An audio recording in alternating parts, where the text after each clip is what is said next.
All right, all right. Good morning, good morning. We are just about getting ready to go. I'm going to drop down into the pen here. We've got a good amount of writers here, just about 7 or 8 writers here. We've got about 10 writers in Discord as well. We've got live Zwift Live Facebook going here in just a moment. We've got everyone connected. We're going to do an easy rollout here. 1.8 watts per kilogram, 1.8 watts per kilogram. So let's all stay together for this. And here we go. So nice and easy. 1.8 steady. I will remind the writers here as we roll out. We've got a really good chat today. We're going to be talking about coffee here. And everybody enjoys coffee and a little bit of caffeine in one way, shape, or fashion. So let's just get this shared out as we roll out with the group here. We've got a nice little group. We'll group up as we share out.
All right. Quick start.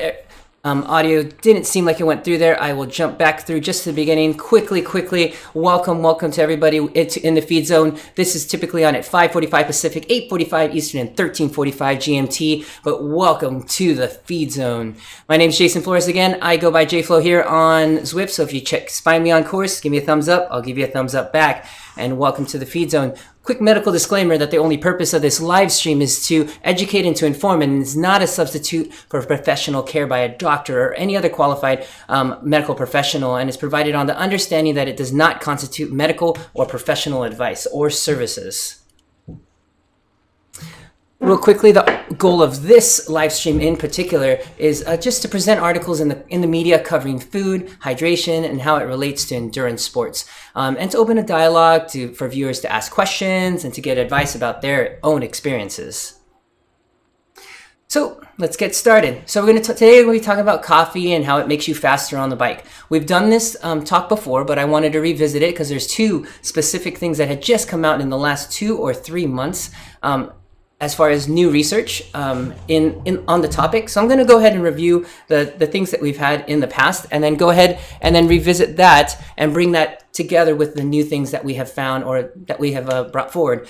Really quickly, this article is brought to us by Nate Dunn at Data Driven Athlete. If you haven't checked out his site, great resource, great coaching services, great rides, great information, great live stream. So definitely check that out at datadrivenathlete.com, and I'll post the links to everything in the chat after the live stream today. So a couple things we're going to talk about is coffee, caffeine, how it works, which methods that we can use, how much to drink if we are drinking coffee, when to drink it, and then also to responders and non-responders, and then also we're going to do a quick summary of everything all together there at the end, really quick.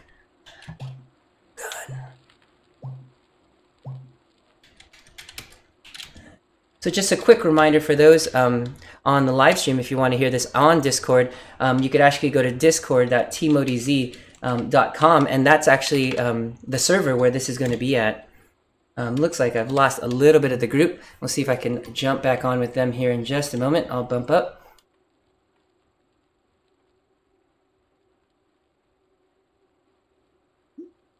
There we go. That should get me there. All right. So as for a lot of us, I drink coffee, family morning, afternoons, things like that. What I do try to do is not try to have caffeine after 2 o'clock in the 2 o'clock in the afternoon, just because with the half-life of coffee and that sort of thing, it could definitely cause issues with sleeping. The half-life, meaning how quickly it kind of fades out or gets out of your body, is around 6 hours. So I kind of not try to have it 6 hours before I go to sleep. But onto what we're talking about today is talking about how it works. So really, coffee is affected by a chemical of what's called caffeine. And essentially this chemical is what, the stimulation is what can give you that feel or that increased energy or some of the other things that we'll be talking about next. So it's one of the most widely used drugs in the world. And it also has, it also, when it comes to endurance performance, it has a long history of making cyclists faster, stronger, quicker, kind of across the board.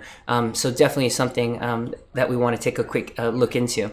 When it comes to as far as how it improves cycling performance, it is up for debate. And this is a good place where we can start kind of what does it affect and how it can help us. Make sure quickly, yeah. Looking good, excellent. All right, so caffeine in particular, and it impacts what's called the central nervous system. It's a there is a receptor specifically in the body called adenosine receptor, and I'll talk a little bit about the importance of that as we go along. But it does impact our central nervous system, or the nervous system that is responsible for movement and control of the body and so forth. So it also increases endorphin release. It decreases or reduces rate of perceived exertion, and that's where it can play an important role in in our endurance efforts. It also can improve reaction time and alertness, and it could also decrease the reliance on glycogen utilization. It means it can keep you in the fat burning state longer on your efforts and that sort of thing. So for the most part, there's no other legal supplement more studied proven to make you faster. I think the only other thing on this level I would say would be something like creatine, which we've also talked about in the past. So from coffee to soda, there's a lot of different choices that we have as far as caffeine choices that we can bring up. So let me bring up a quick chart here, and it talks about the amount of caffeine that you can find in milligrams for each of the different items here. We've got coffee from different places. We've got an espresso shot. We've got tea. We've got soda, different sodas, 5-hour energy drinks, Monster, Red Bull, Excedrins, things like that. So caffeine pills, all kind of in that realm. So there's different ways you could actually bring in caffeine into the routine. And so we'll talk about kind of different ways that can make that work. So let me roll this down. Go back a slide instead of forward. And so which method? So as far as which method, getting the caffeine is the most important kind of thing that we want to look into. And so research suggests that the biggest performance comes from a pill form or kind of the powder form. And the reason why is because it can be measured. The amount of one coffee shop, let's say, of a shot of coffee versus another could be different. Even the cups of coffee, as you saw in the graph, a home brewed versus from a coffee shop could be a difference of, anywhere from 50 to 100 milligrams of coffee. So in the event of trying to increase your performance, you may find your results may vary depending on the caffeine source that you have. But if you're comfortable, doing pills or that sort of caffeine, this anhydrous or this powder caffeine may be your best bet just for your most consistent delivery of the caffeine. As far as what I do, there is a level amount that I'm comfortable with, of course. So like, coffee for me is easy. It's not too bad. And that is a little bit about what the new research is surrounded by. So we'll talk a little bit more of that at the end. And so even though they do recommend a lot of, as far as coffee is concerned, straight caffeine from pills or the caffeine from the coffee can be equally beneficial in our endurance efforts. So a lot of people will just stick to coffee. So next question comes, how much to drink? So really it comes to your weight and then how many milligrams, for your weight do you want to look for. And that's what we want to understand in order to boost, your endurance efforts. So research pegs this number around 5 milligrams per kilogram of body weight. So if we're looking at, let's say, a 70 kilogram cyclist at around 155 pounds, let's say, you're looking at 210 milligrams of caffeine before a ride or race, looking at 45 to 60 minutes before a race. So it's a good amount. That's a full 8 to 12 ounce coffee. 200 milligrams is a good amount. So for most, what they would recommend is on the lower end, so anywhere from 3 to 6 milligrams is a starting point to see if you are getting a performance without any side effects with it. And some of the side effects of kind of over caffeination would be anxiety, restlessness, and headaches afterwards. So I guess this is a good point to talk about and kind of where those headaches come from.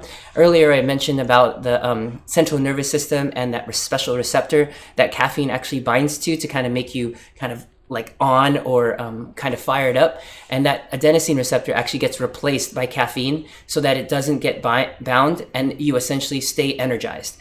So the where the headaches come from, or where kind of these side effects can come from, is when caffeine is constantly there taking those places of those receptors and essentially aren't able to turn the mind off, and the body essentially can get headaches or fatigue from that, and can be produced in the form of headaches, restlessness, and anxiety, kind of these side effects that they describe here. So kind of a weird thing to understand, but here's the thing, or the great thing about that receptor, it actually replenishes itself pretty quickly, anywhere between 5 and 7 days. So decreasing your caffeination over a short course of time, you could actually allow the caffeine to be removed from that receptor, because it does rejuvenate and allow those adenosine receptors to come back and be able to work normally. And so that when you, again, use caffeine, you could actually get that same, first cup or that first dosage feeling again a second time around.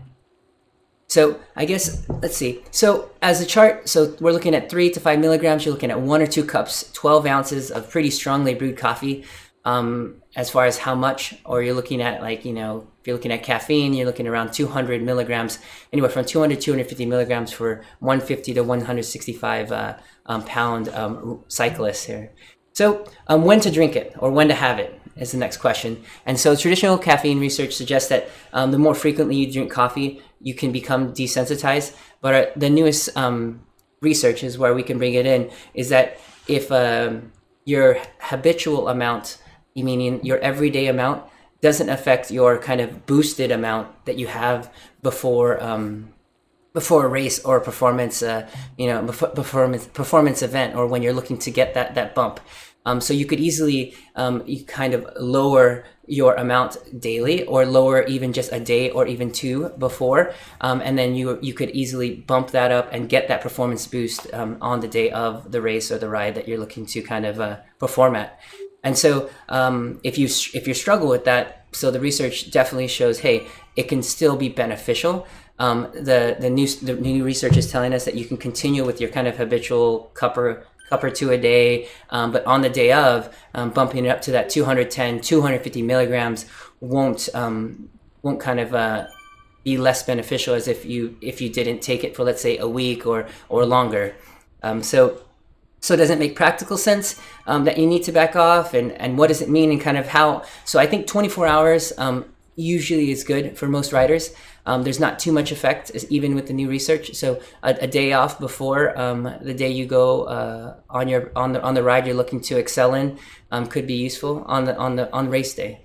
So what you're looking for is about 45 to 60 minutes before your race or ride is to get ingestion down. So we'll get a chance for digestion to occur, allow yourself to get the caffeine into the bloodstream, and that's where it typically peaks, around 45 to 60 minutes. So finishing your cup, a good hour before, you should be ready to go and, digest it, and it should be in the blood system getting ready to get your full effects there.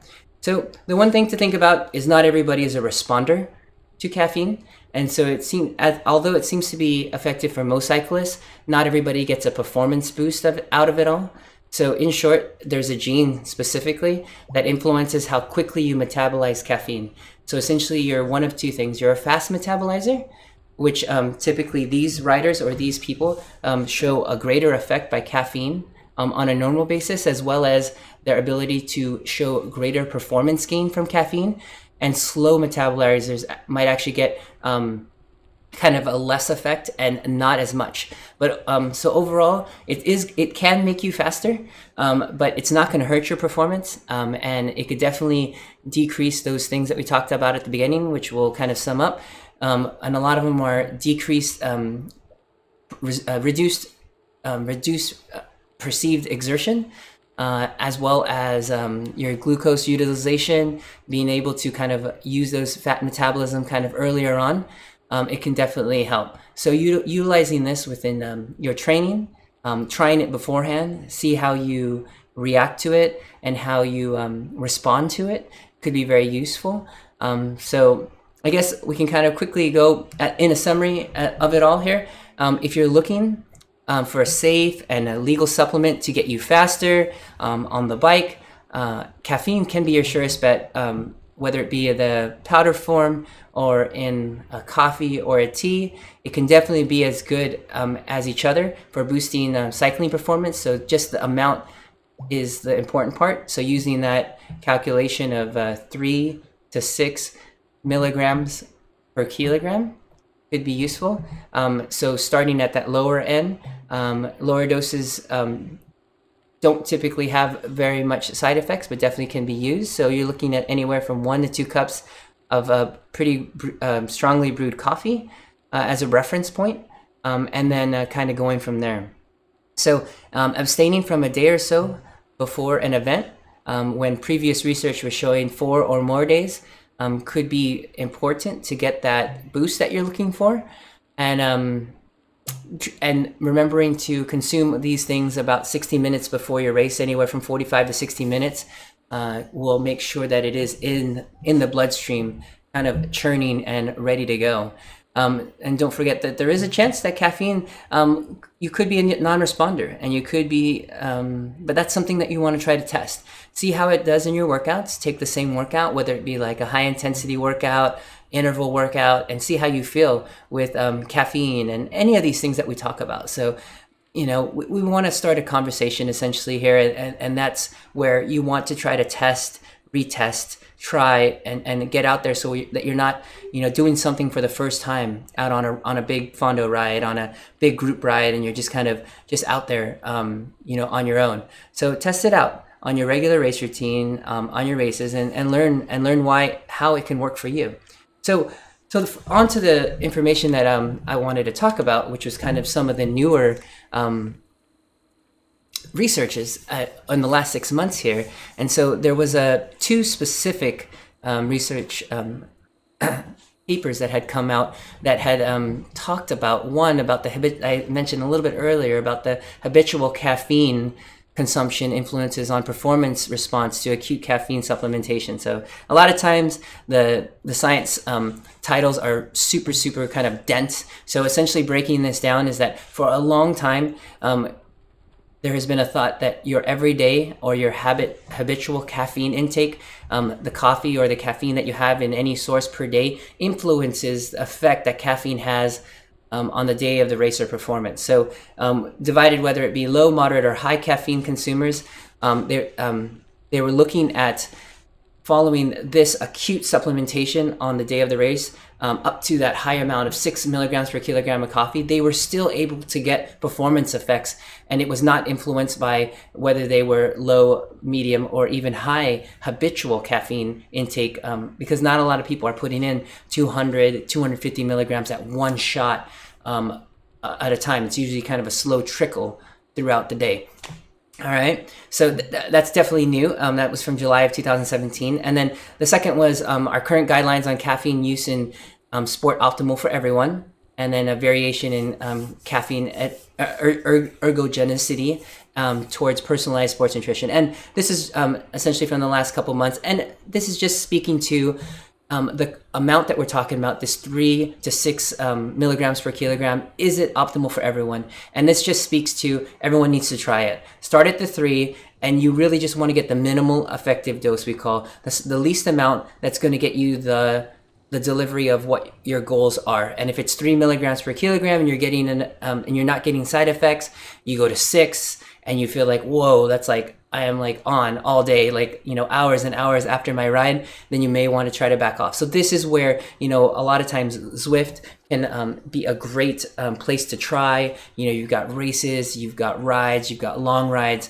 All these things are available to us in a closed environment where you don't have all the other things. You're not far away from home, you know, and needing a ride back and that sort of thing. So those are things that we can try. So start at that low minimum effective dose and then allow yourself to kind of get ramped up to be able to see if you like it or not. So quick recap of it all here. Let me go back to our first slide about how it works. And it's essentially from caffeine, the chemical caffeine, and the different things that it can do are it can impact the central nervous system, reduce rate of perceived exertion, and decrease reliance on glycogen utilization. There's a whole different types of methods that we can use to get it in, whether it be coffee, tea, powder form, that sort of thing. And then, so the method really doesn't matter as long as you're getting an amount in. And then the question becomes how much to drink. And we're looking at that, finding your minimum effective dose, anywhere from 3 to 6 milligrams per kilogram of body weight. So you're looking at 200 to 250 milligrams of caffeine over, over that dose. And then the question becomes when to drink. And we're looking at about 60 minutes before your race or ride. And then remembering that you could be a responder or no responder, meaning that you could be a fast metabolizer of caffeine and you would actually be affected by it more quickly, or a non-responder. And so making sure that you take that into effect, and that just speaks to making sure you try it and then to see if it works for you. So very, very interesting as far as the new research and so forth. And I'm just really excited to kind of bring this new stuff. And when I got the ping from Nate Dunn and Data Driven Athlete, that was something new about caffeine. It was definitely interesting. So definitely check that out. You can see everything that they have here at datadrivenathlete.com. He's got a great blog. It's updated, and it's nice to see that he goes back to other articles and updates those as well, because the caffeine article was essentially from, I think, 2 years ago, and came back with new science as it came out. So if you guys have any questions, I could jump through. I'm on Discord as well. If you have any questions, feel free. I'm available now. And then let me see if there's anything going on here on our live stream. Kravix says, during the Tron bike attempt, and any plus coffee, does that help? Yes, many cups of coffee, I'm sure, goes to the Tron bike expedition. So definitely try that out and keep going. Taya says good morning. Andy, thanks for joining. Jamel, thanks for jumping on. I know Eric's on there too. Thanks for getting on, everybody. Anything on Discord here? I know we've got Damon and Frank and John. I know Justin's out there riding. Any other questions, let me know. But if not, this is in the feed zone. We're on every Friday morning. If you got any topics or anything that you'd like to cover, let me know. And check out the article by Data Driven Athlete, and as well as everything we have at Team ODZ, our group rides, and all the Zwift Live by ODZ events we have here as well. If I don't have anything going, we are good to go. I'm going to go ahead and roll out. I will see everyone next week in the feed zone.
That's nuts, man. No, I haven't.